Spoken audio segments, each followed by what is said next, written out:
20 respect principal, teacher and my dear friends. Assalamu alaikum. Today the topic of my speech is Edemiladunabi. 12th Rabiul Awwal is a very special day for Muslims because it is the birthday of Prophet Muhammad sallallahu alaihi wasallam. Prophet Muhammad sallallahu alaihi wasallam. Muhammad sallallahu alaihi wasallam. It is a messenger sent from Allah to all humankind. It is the last prophet of Allah.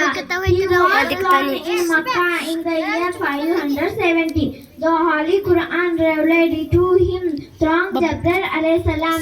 So we must read here and learn good traits from Allah. He especially how he treated for other people, including Muslim, non-Muslim, the poor and the rich. He is our hero and our role model.